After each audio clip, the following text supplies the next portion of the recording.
Hi everybody, I'm Ralph Benmergui and I host Yehopetsville for the CJN. I hope you can listen. We talk to Jews in Moose Jaw, Moncton, Jasper, Kelowna, Hackley, Quebec. All over this country there are Canadian Jews who are living a Jewish life in their own way. So join me for Yehopetsville at thecjn.ca or wherever you get your podcasts.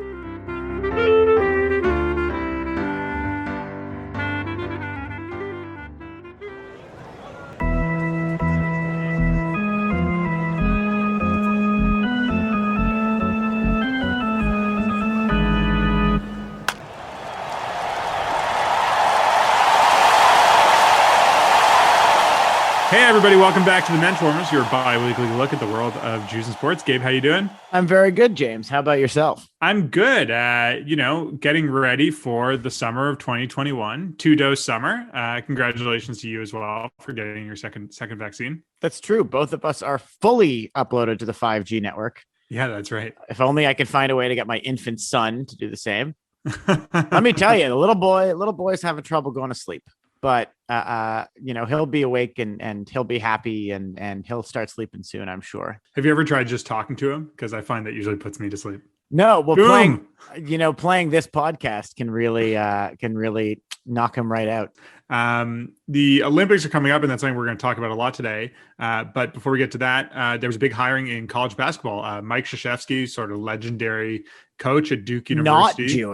Not Jewish. Incredibly difficult name to spell. And kind of, looks like a bit of a cartoon that, certain European countries would have publicized. Let's just say it like it is. He's got a giant schnoz, giant schnoz. Anyways, Mike Krzyzewski stepping down, and former Duke player, Israeli-American basketball player Jon Scheyer is taking over. So I went to university. We both went to university with a couple of dudes who went to high school with Jon Scheyer. Oh, cool. And the story on Jon Scheyer, he was in high school the leader of a all-Jewish basketball team called the High Five. That's nice. I like that. So the leader of the High Five is now the coach of Duke. Right. Jon grew up in, I think, outside Chicago, right? Like he's an Illinois guy, and tried to have a career in playing professional basketball. And didn't quite make the NBA. Played a few years, I think, with Maccabi Tel Aviv.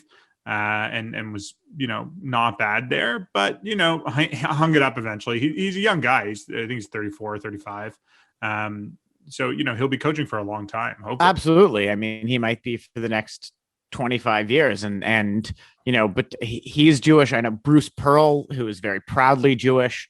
In terms of, NCAA D1 coaches, the two of them are probably the most famous right away. Yeah. And so next month is going to be the start of the Olympics, and that's something we're really excited about. A lot of stories that we're going to be covering. The 2020 Olympics in 2021. That's right, including an interview that we have coming up later. So some Olympic news today. Gabe, you noticed something in terms of the U.S. women's basketball team, someone who was named to that team? That's right. The greatest of all time, the kosher goat herself, the goat that, is worth much more than two zuzim. Sue Bird was named to, I think, her 5th U.S. Olympic team. Wow, that's where great. she will be the captain and sort of I think my understanding is she must be she must be seen as somewhat of a player coach. She did, recently win, I think, her 5th WNBA championship. But, she's got the great career and the great experience that she's going to win another medal almost certainly for herself, for the Jews, and for Team USA. She is a four-time gold medal winner. So this will be her 5th. And, she's 40 years old. I have to imagine this is her last Olympics, but, amazing to see her do it. Not many, I think it's a very small list of people who have even made it to 5 Olympics. Especially in a team sport. Yeah, to medal in 5 Olympics, I would imagine that's just 1 or 2 people, or a very small amount of people, if any. So, good luck. Phelps did it. Did Phelps do it? No, he's 4. He got 4. But no, it's really impressive. I think there might have been some shooters who are ageless in their skills. So that's great. On the flip side, we have some bad news about Nate Ebner, the former New England Patriots USA player. Rugby Sevens mainstay. And recent New York Giants signee. Oh, wow. But unfortunately, he's decided that he has to pull out of contention for the U.S. Olympic rugby team due to an injury. He was on the U.S. Olympic rugby 7 team at the 2016 Olympics. He was. I do not believe they medaled. They didn't. They're not very good. I think rugby. Nope. So rugby sevens, as I understand, is sort of like a scaled down version of rugby. I'm not sure exactly why they play that instead of regular rugby. My guess is for sort of television, enjoyment, that it's a lot faster and it's only 20 minutes long and they can translate it to audiences a lot better. But there's a bunch of converted football, NFL, and college football players on that team. Nate Ebner was obviously the one we follow the closest, as he's Jewish. But he needs to get better to get ready for the next NFL season as he's trying to keep playing in a sport that actually pays, to be honest with you. So who can blame him? It's sad for the list of Jews, but we'll still, Nate Ebner's loss, I suppose, is Sue Bird's gain in the strictly from the purposes of this podcast. But we've got coming up a Canadian Jewish Olympian, Eli Schenkel, who we have an interview with coming a little bit. He's on the fencing team, a native-born Angelino and half Mexican, half Jewish athlete or half Mexican, full Jewish athlete, I should say. That's right. Who was a really great chat. So stick around for that. But first, we got to talk about probably the biggest sporting event that's going on in the world right now. It's not happening on our shores. Nope. But we've got 32 teams. No, there's F. So it's F. F is the 6th letter of the alphabet with 4 teams, 20 teams. We got 20 teams all over Europe. Also in a 2020 event in 2021, the Euro was on. I believe it's 24 teams, but yes, the Euro Cup is on. As far as we could tell, there aren't any Jewish players competing in the Euro. We might be wrong. Our sort of phrenological study of who's a Jew and who's not a Jew sometimes comes up short. So if anyone is aware of any Jewish players playing in the Euro Cup right now, we're happy to know about those. But given that, we still wanted to touch on it and talk about something else. Now, Gabe, you're aware that how do I put this delicately? There's certain countries with a history of organized anti-Semitism. Would you agree? I think organized is probably a light way of putting it. Yeah, there are countries that either the country itself or its progenitor in one way or another, participated in the murder of 6 million Jews. Right, the organized extermination of Jews.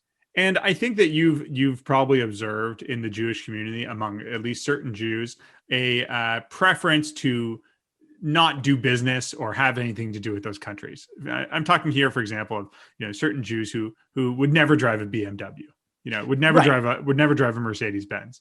There's plenty of Jews who will, but there's some who it would never occur. They would never do it. I think it would behoove most Jewish people in any traditional sporting event. I guess Tony Kroos be damned, to just not root for Germany. It's the least we can do as Jewish people to not root for Germany. But that got us wondering, where do the countries in the Euro rank? Who should you root for as a Jew? Right. And so, let's flip this a little bit from the negative to the positive. Yeah. Well, Germany's out. Let's just forget Germany, Austria, done. Ukraine, they're not going to have a lot of, random Jewish support. You think Ukraine is game? Ukraine is just game to you? Yeah. I think Ukraine participated in a huge amount of anti-Semitism but they currently have a Jewish prime minister. They do. That's so true. that brings us forth a little bit. I think that's a few points back in the other direction. I guess so. Well, I guess the first set of countries I'm going to say in terms of the Euro, I'm going to talk about in terms of a positive story for Jews is Great Britain and the British countries. Now, Scotland was eliminated, I think, earlier today when they lost to the Czech Republic, or sorry, not to the Czech Republic, to Croatia. It's not coming home.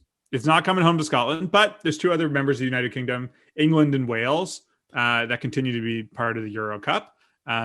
And so I could root for Wales. They got a dragon on their flag. We know we've got some Welsh listenership and some Welsh guests that have been on this show. So I'm rooting for Wales. Yeah. And specifically the thing to highlight here is the, Kinder transport that brought, over 10,000 young Jewish children from Germany, Czechoslovakia, Austria, and Poland in the sort of at the beginning or slightly before World War II started. More than 10,000 kids who came to Britain, some of whom I can only assume a few of them ended up in Wales. Yes, I think and so. who were eventually naturalized as citizens. And, this sort of an amazing group of people. Dr. Ruth, I know was one of them. Many other notable. Sounds like a very horny boat. Yeah. Something we could also say, Wales, just you think about the group they're in a group with Italy, Switzerland, and Turkey. I think we're 0 for 3 on that one. I think if you have to pick a winner of the group, Italy, Switzerland, and Turkey are all no's. Right.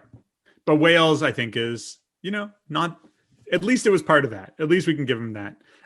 Gabe, here's a little factoid about the Kindertransport. Do you know what beloved children's book the Kindertransport inspired? I'm going to guess Goodnight Moon. It is not Goodnight Moon. The answer is Paddington Bear. Paddington a bear who's found at and named after Paddington Station. The writer was inspired by seeing children arrive on the Kindertransport. I'm pretty sure Paddington the movie or Paddington the movie 2 has like a pretty serious Holocaust side story. Oh, absolutely. I've only seen the first one, but it's like, especially if you know that backstory, it's like very explicitly about the Holocaust, or at least. Yes. Okay. So it is Paddington 1. Paddington 2, I think Hugh Grant just wants a toy bear. Yeah. No, I think that's Paddington 2 that Hugh Grant wants the toy bear. That's what I mean. And Paddington 2, Paddington 1 is about the Holocaust.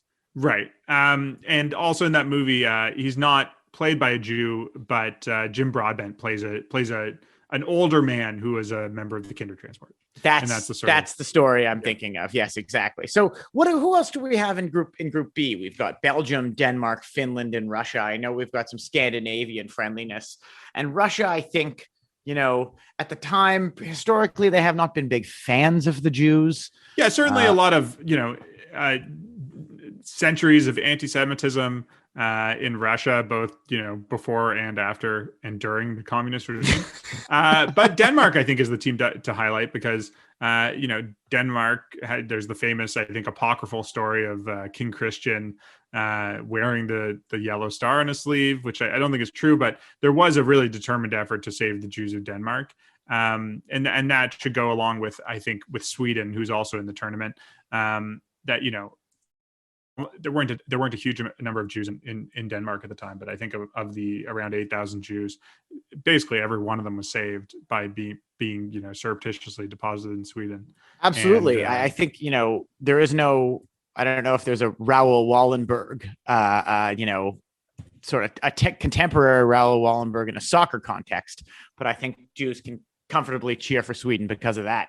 Yeah, so I think Denmark and Sweden, if you want to pick a good to the Jews teams, at least in their time, at a time of need, I think those are the ones. I mean, I think unfortunately, I think that's about it for the Euro Cup in terms of rooting interest. I guess Portugal and Spain a little bit. I would say, I'd say Portugal and Spain, because of all the countries in the Euro, they've probably gone the longest since an organized expulsion of the Jews. We're talking good 620 years here, since 630 years, I guess, since Jews were, forced out of Spain and Portugal.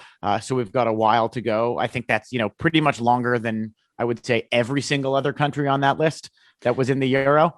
Yeah, maybe not the UK. I think we lose the institutional memory of some of these things because of how much time passes. But the Inquisition and the expulsion of the Jews from the Iberian Peninsula was like a catastrophic event for the Jewish world.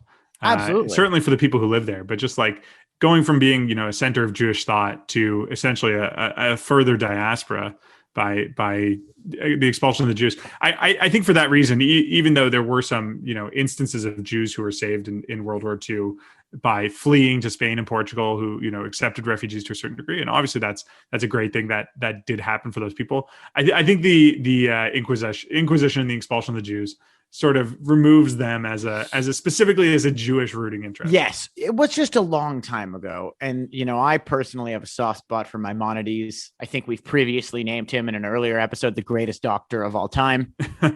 He was Spanish. And from Spain. So they do have Maimonides going for them, even if they might have no Jewish players, and did have a forced, violent expulsion of the Jews. So there you have it. Going forward into the knockout stages that are coming up. England, Wales, Sweden, and Denmark. That's about it. I mean, I guess like Netherlands and Belgium are sort of neutral in that, they didn't actively necessarily participate in the Holocaust per se. They were invaded by Germany and victimized in all kinds of ways. Yeah. But also didn't have the sort of coordinated effort to save their Jews. And of course, most of the Jews in the Netherlands and Belgium were murdered in the Holocaust. This is true. Well, it's a little dark. Unfortunately, let's lighten it up with our interview with Eli Schenkel. Eli is a really interesting guest. He's going to his first Olympics on the foil team for Team Canada. I think it's the fencing team, and his specialty is the foil. Oh, sorry. Okay, his specialty is the foil, which is one of the sword disciplines, I guess. One of the types of swords. The sword plays. Gabe, I'm not sure if it made it into the interview or not, but he mentioned a movie about fencing that briefly touched on. The movie it's called Sunshine. It's a 1999 film, and it's actually a Canadian produced film by Robert Lantos, who's sort of like a Jewish Canadian producer, maven. He's produced a lot of like Jewish, like a lot of Jewish content. He did Barney's Version and Joshua Then and Now, and Sword of Gideon, which is that first Sword of Gideon's like the movie of Munich, but it was a CTV like made for television movie from the 80s. It's pretty bad. I think I've watched it for some reason. Still, this movie that Eli mentioned stars two of the greatest British Jews, Miriam Margolyes and Rachel Weisz. Yeah.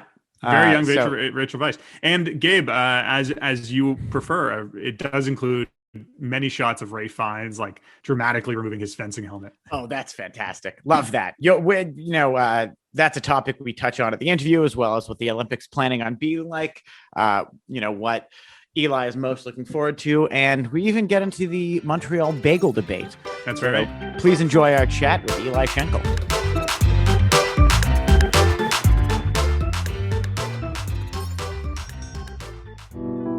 Hello everyone, it's Laura Lebo here, inviting you to check out my podcast, A Few of My Favorite Jews. Every 2 weeks, I invite an artist from the city of Toronto to come on and tell me who their favorite Jew is. We talk about that Jew's life, their connection to Judaism, my guest's connection to Judaism, and we just laugh. So if you love Jews and you love listening to exactly two people talk about them for about an hour, you're going to love my podcast, A Few of My Favorite Jews.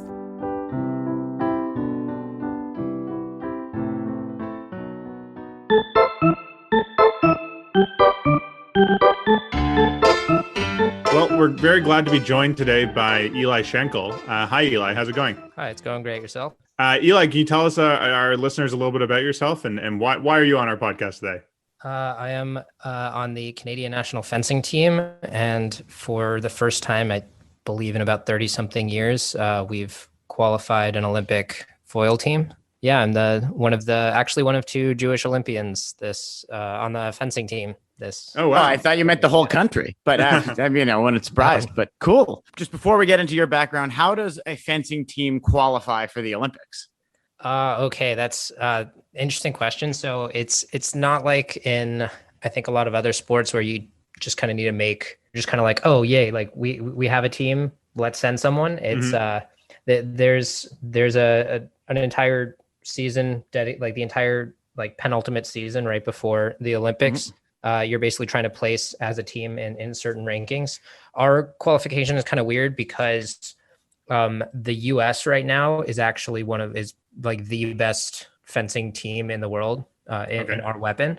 So that actually kind of like bumped down our qualification selection so that we were able to become the number one Pan American team after them. Since they were already in the top 4 seeded in the world, they kind of auto-qualified. So it kind of opened up another one for the Pan American zone. So in that sense, we lucked out, but it's honestly pretty sweet. And how many members does the fencing team consist of? So it consists of 4 members, 3 starters and an alternate. And you take turns sort of or playing or fighting all the other members of the other teams. Is fighting the right word? Dueling? You could say like bouting, dueling. Yeah, bouting. Bouting, I like. Yeah. It would be sweet if we all just fenced at once, but no, you do a 45-point relay. So like the first match is to 5 points, then the second one continues to 10, et cetera, et cetera. And does the winner stay on, or does it keep going? No, it alternates every there's a 3-minute periods. So so if someone, let's say the first match goes to 5 points, if someone scores, let's say like 5-3, okay, then the people unplug, the next 2 team members plug in, and then that match continues to 10 points. So you can still have like upsets. You could still have someone have like a crazy match and get like 10 points or 15 points within the 3-minute period. And you used the phrase plug in, which actually fits with one of my questions really well. Modern fencing uniforms to me are a little frightening. They tend to have a scary mask and a lot of lights and noises that go off whenever anybody gets touched. How do those work? Like, is intimidation part of the game? Not quite, but people do tend to yell quite a bit. Like I guess something to note about fencing is that it is a sword fight. So there is like a lot of tension that builds up as you're sparring with another person. And then that tension is often released as like a loud yell or roar or whatever it may be. I've noticed a lot of fencers like to tear off their mask and dramatically yell. Our listeners can't quite see this right now, but for some context, Eli has a pretty spectacular head of hair, as well as some really good, for lack of a better word, salad coming down the back. And sort of like, does your hair come out the back of your helmet?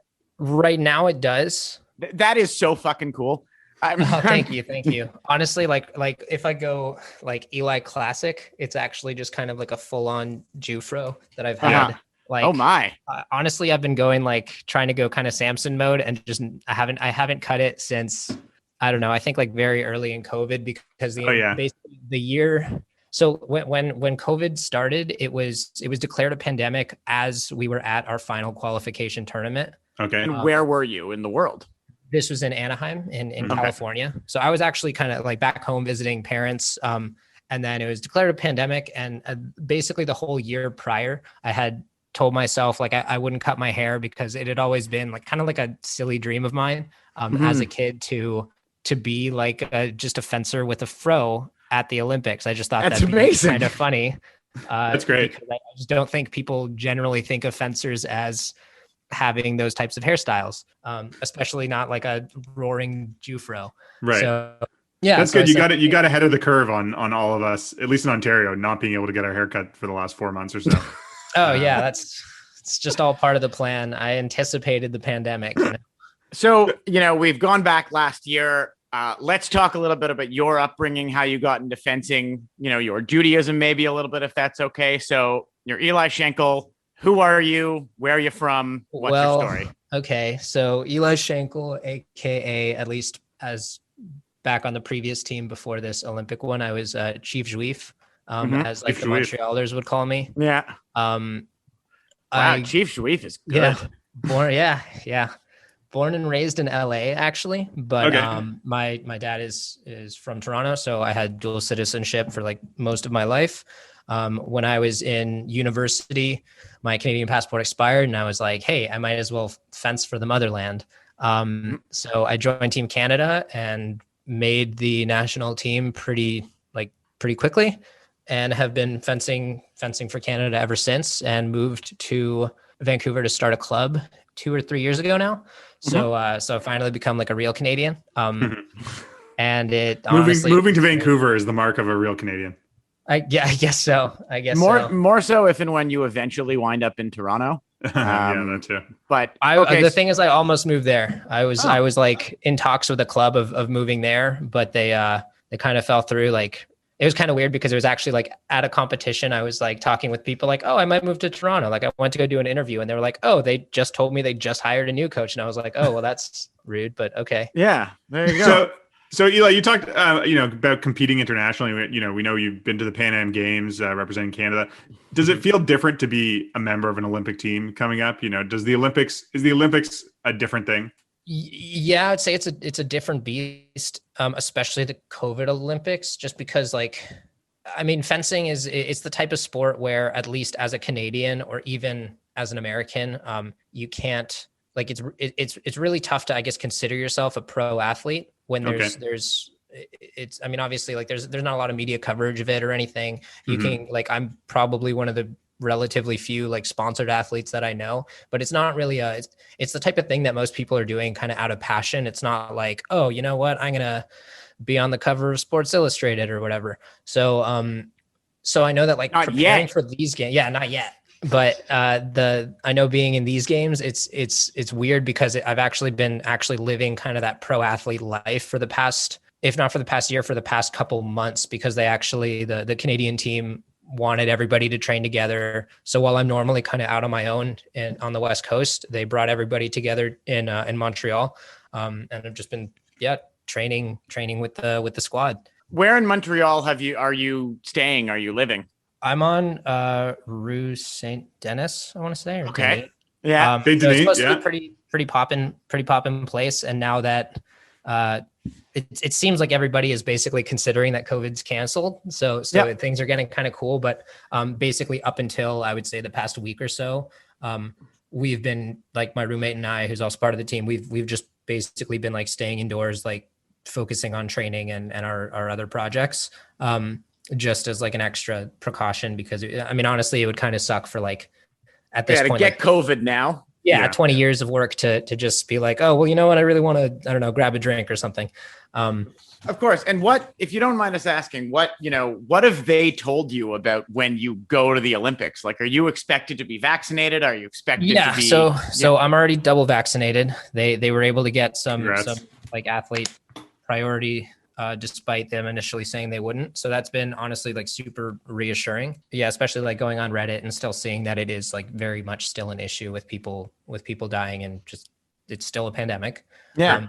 But they basically said that the experience is going to be a lot like really different. Like the Olympics are typically thought of like when I was in university, I had several teammates who were Olympic athletes on the US team. Mm-hmm. And they were like, yeah, it's like basically just like a big party and it's super fun, et cetera, et cetera.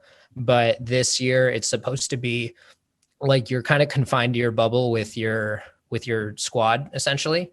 And you're not supposed to be really interacting with, I think, other teams or other sports even. Right. So definitely going to be a different Olympics. It's my first, so I can't really compare it to any of them, but it's a lot more, I think, sport focused, which is, I guess, kind of cool in a way. I guess hopefully it's going to feel like a very like pure event in that sense. So I'm kind of excited about that. Do you know when when's the fencing program, like relative to the start or end of the Olympics? It's pretty close to the end. So we're actually going to Japan to train for a couple weeks in a different city in Numazu. Oh, cool. So we're going to do that like within I want to say around the 10th, and then we don't actually compete until about the 26th. And then the team event is a few days after the individual event. So, and are you going to get to watch any other events? Maybe find other Jewish athletes to hang out with. Yeah, hopefully. I mean, I have to, because my goal is to hopefully compete for the Maccabee Games next year. So wow, great. There you go. Gotta make some connections. But unfortunately, no, I'm pretty sure we're confined to just kind of like sticking to ourselves. But there's still a whole lot of uncertainty about whether we're going to be able to do that kind of stuff. They've assured us that there's going to be like TVs set up everywhere so that people can interact with other sports in that sense and be able to follow everything. But again, for just the nature of these games and given the pandemic, they're trying to keep it to like, okay, you're in, the day after you compete, you're leaving. You know, fencing seems to be a pretty good pandemic sport. I mean, you have the mask on for one, and then, you know, you get close to someone, but you're still a few feet away from them with the foil. It was the like the meme like marketing thing for fencing is that you already have masks. You already have masks and gloves, and if someone gets within 2 meters, you try and stab them away. You know, a year ago, you saw those visualizations of what it looked like when particles came out of people's mouths, like aerosol particles of COVID, and that you have to see the simulation of two fencers with the same thing. Yeah, I mean, now hopefully it'll be fine, because like we're pretty much required to wear, or most people that I know of have been training with a mask underneath their mask. Oh, wow. Cool. That's really interesting. I remember at the start of COVID, like my brother and I were just like fencing in the park, and like we were putting like tape over our masks. So it's that would sort of change the dramatic reveal, unless you had some message on your mask.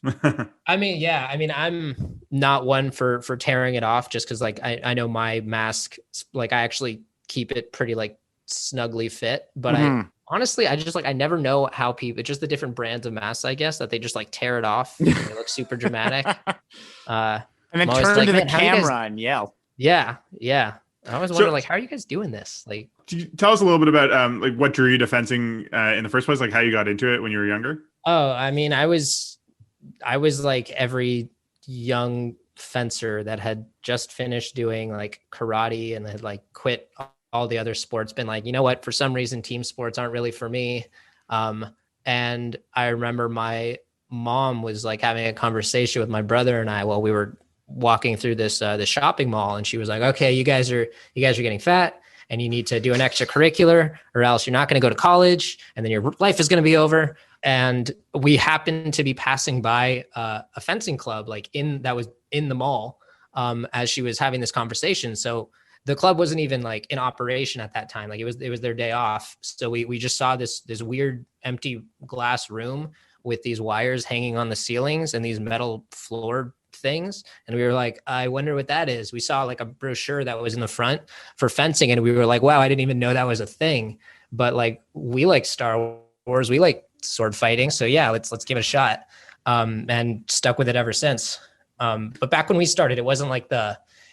It wasn't like you're given a sword like first day and you're like, okay, just like go for it. It was like you had to prove to like this old Soviet man like that you kind of managed for a bit. And you were like, okay, you have to just learn how to move forward and backward.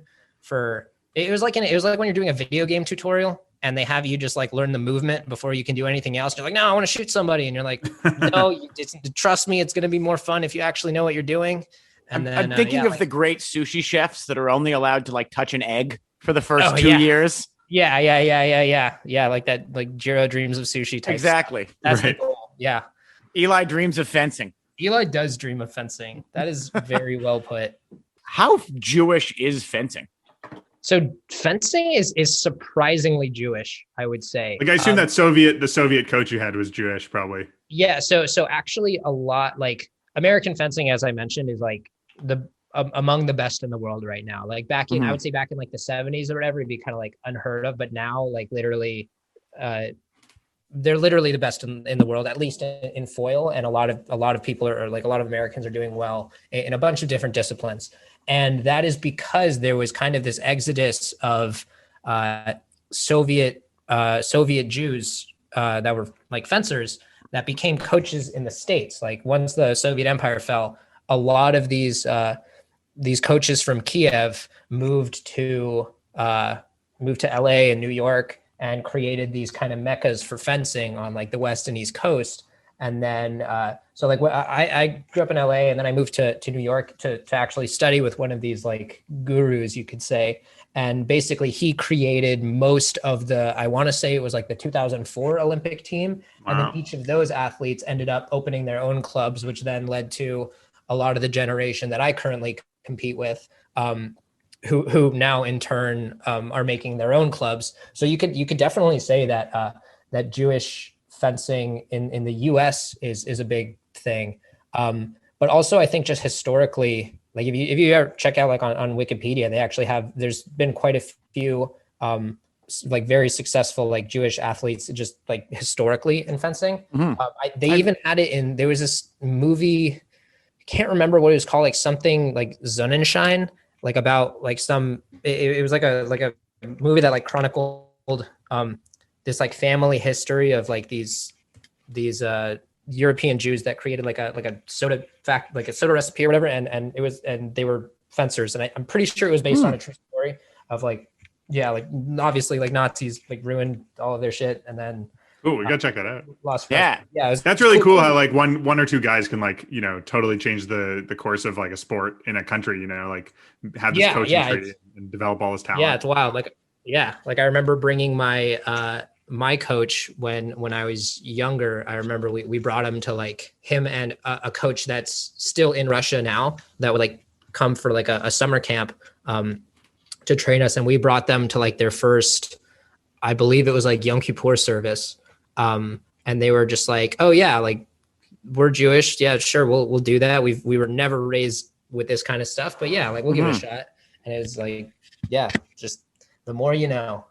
I mean, we've talked about Helen Meyer, probably the most famous Jewish fencer there has ever been yet. And, her story in the 36 Olympics. But beyond that, I didn't know very much about Jewish fencing. So I'm very glad to get a lot of this context.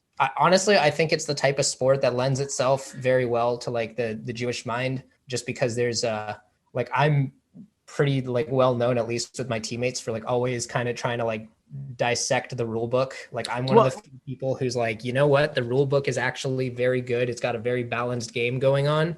It's pointy chess, really. Yeah. It's often referred to as physical chess, but it's it's kind of like physical chess combined with physical rock, paper, scissors, because like, like if you're going into just like the theory behind it, like the main theory of fencing, if you want like a really quick overview, is okay, assuming two people are close enough to hit, you could either try and poke the person like directly. If the person knows you're going to try and poke them directly, well, what are they going to do? They're going to try and block you. It's called a parry, and then they're going to hit you. And then if you know the person is going to try and block you, you can pretend you're going straight, and then when they block you, you go around it. And then so it's just rock, paper, scissors.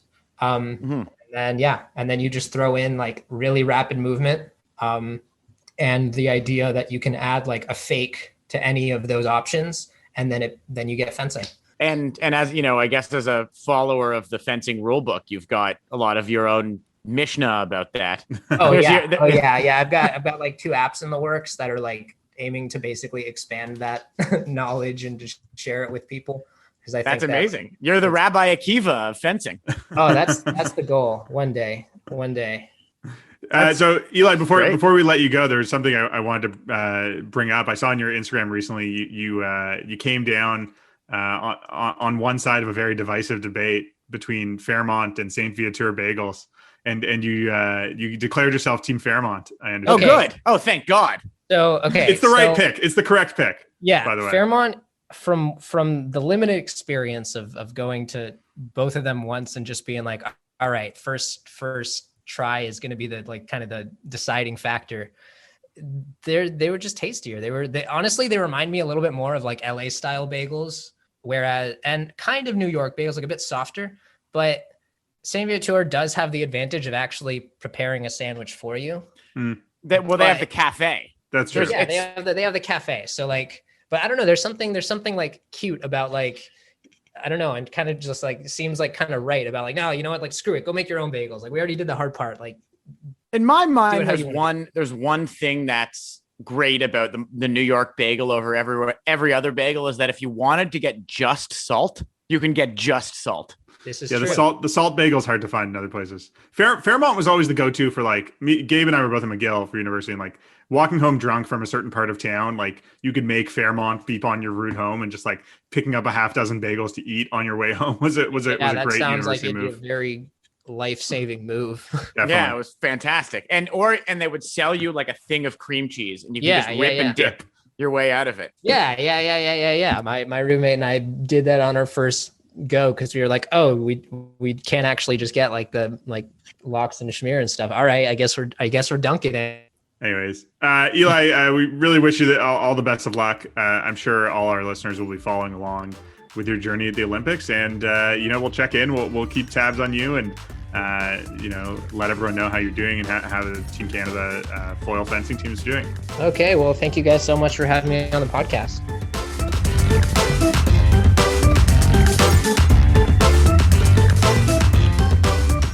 Well, thanks again to Eli for joining us. We'll be back in a few weeks with more Olympic insight, hopefully, leading up to the Olympics starting in a month. We're getting real close to the Olympics, so please watch this space in your ear holes for more discussion of Jewish Olympians, interviews with other Olympians that are going to be at the games, and following some of our favorite athletes, both on the individual and team sport levels. As always, it's a pleasure to speak to you guys about that, and we want to continue to do so. Yeah, please rate and review, like and subscribe to this podcast wherever you're getting it. If you're listening to it, you can continue to listen to us wherever you are or wherever you get your podcasts. You can find our articles and links to our pages at the Canadian Jewish News website, thecjn.ca. You can find us at the CJN Lounge on Facebook, and as always on Twitter at the Menschwarmers.